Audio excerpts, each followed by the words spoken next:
దేవునికి స్తోత్రం. ఈ వర్తమానం ఉంచిన నా సహోదరి సహోదరులకు ప్రభువైన యేసుక్రీస్తు వారి పరిశుద్ధమైన నామములో శుభములు. ఈరోజు మనము అమూల్యమైన దేవుని వాక్యములను ధ్యానించబోతున్నాం. ఈ వాక్యాలు ఒక చరిత్రను మార్చిన వాక్యాలుగా ఈ సృష్టిలో నిలబడ్డాయి. దేవుని ప్రేమకు పరాకాష్ఠగా ఉన్నాయి. దేవుని త్యాగానికి శిఖరాగ్రముగా ఉన్నాయి. ఆ మాటలే కలువరి సిలువలో ప్రభువైన యేసుక్రీస్తు వారు పలికిన 7 మాటలు. ఆయన నలగొట్టబడ్డాడు. మన హృదయ గాయములను కట్టే స్వస్థతను ఇచ్చాడు. ఆయన రక్తమును కార్చాడు. మన పాపములను కడిగే మార్గాన్ని అనుగ్రహించాడు.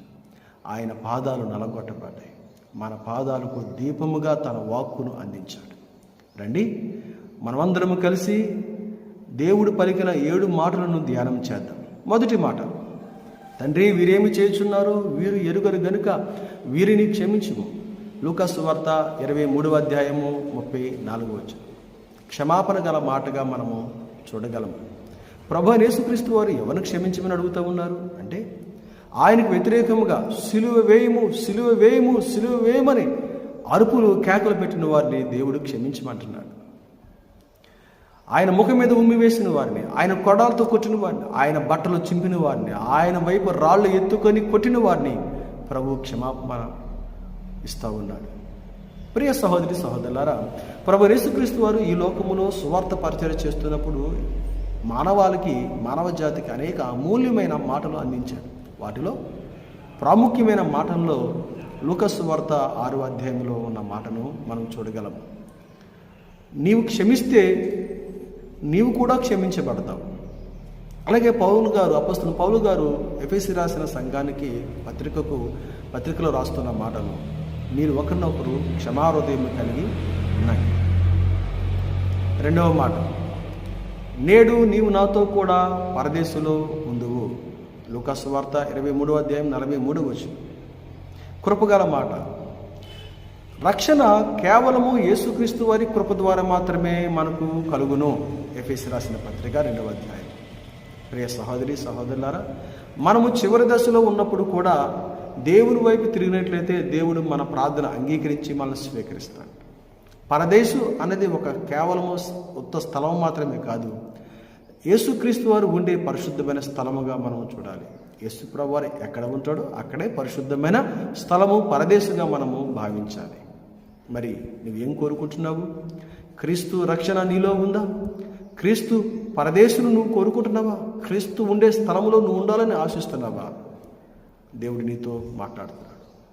3వ మాట, అమ్మా ఇదిగో నీ కుమారుడు వార్త 19వ అధ్యాయము 26-27 వచనాలు.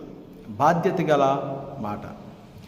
ప్రియ సహోదరి సహోదరులారా, కుటుంబ బాధ్యతను మనము గౌరవంగా స్వీకరించాలి.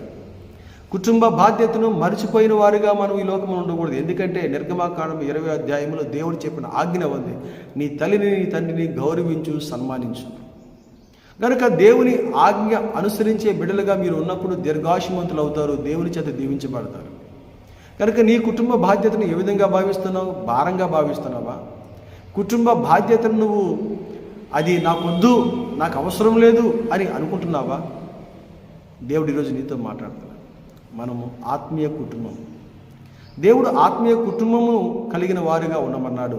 ఆత్మీయ కుటుంబంలో ఉన్నవారు గలతీ రాసిన పత్రిక ప్రకారం ఒకరి భారములు ఒకరు మోసుకోవాలి. అందుకే ప్రభువారు తన తల్లి అయిన పరిశుద్ధురాలను తన శిష్యుడైన యోహాను గారికి అప్పగిస్తూ ఉన్నాడు. ఎందుకంటే ఆత్మీయ కుటుంబంలో బరువు బాధ్యతలు ఒకరికొకరు భరించాలని, ఒకరి కష్టంలో ఉన్నప్పుడు ఒకరు ఆదుకోవాలి, ఒకరు దుఃఖంలో ఉన్నప్పుడు ఒకరు ఓదార్చాలి. ఇదే ఆత్మీయమైన కుటుంబం. ఆ కుటుంబంలో నీవు ఉన్నవా ప్రియ సహోదరి సహోదరుడా? 4వ మాట, నా దేవా నా దేవా నన్ను ఎందుకు చేయి విడిచితి. మత్తయి సువార్త 27వ అధ్యాయము 46వ వచనం. వేదన గల మాట.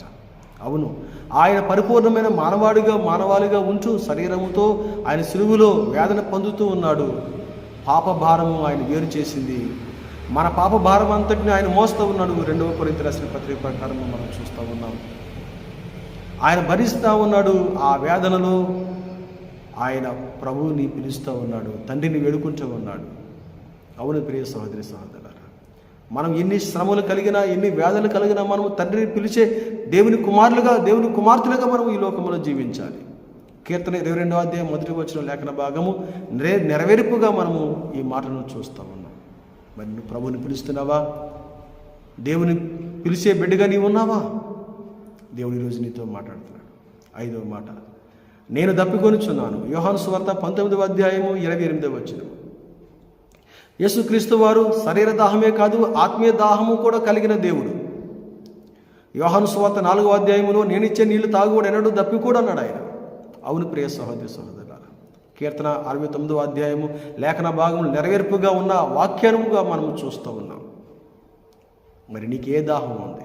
శరీర దాహం ఉందా? ఆత్మీయ దాహం ఉందా? ప్రార్థన అనే దాహం ఉందా? దేవుని సహవాసం అనే దాహం ఉందా?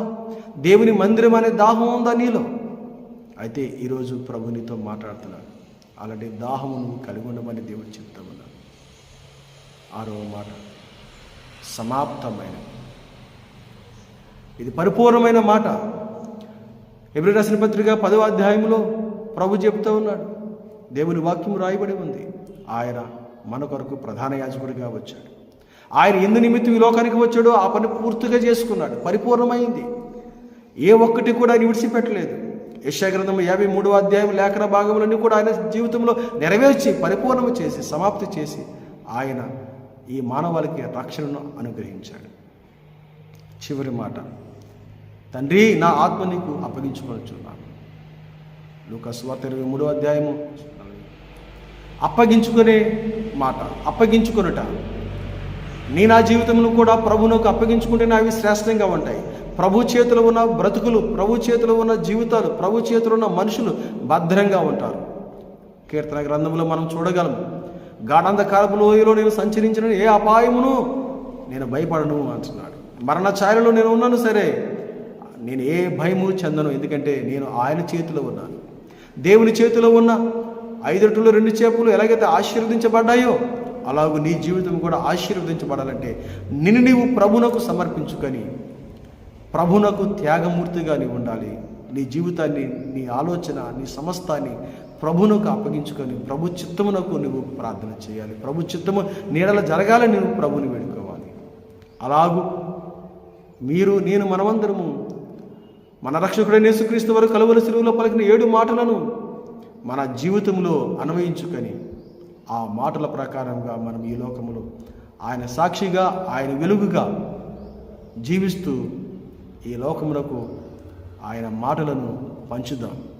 దేవుడి ఈ మాటలను దీవించి మన జీవితంలో ఆశీర్వదించి ఆయన కృపచేత మనం నడిపించును గాక. ఆమేన్. ప్రార్థన. తండ్రి, మీకు వందనాలు. ఆ కలువరి శిలువలో మీరు పలికిన 7 మాటలు యొక్క ప్రభు అమూల్యమైన ఆధ్యాత్మికమైన వర్తమానం మీరు మాతో మాట్లాడేందుకు వందనాలు. ఈ మాటలను మేము ఎన్నడూ మర్చిపోకుండా ప్రభు ఈ మాటలు ఈ లోకానికి ప్రభు వివరించే నీ బిడ్డలుగా మమ్మల్ని నడిపించండి.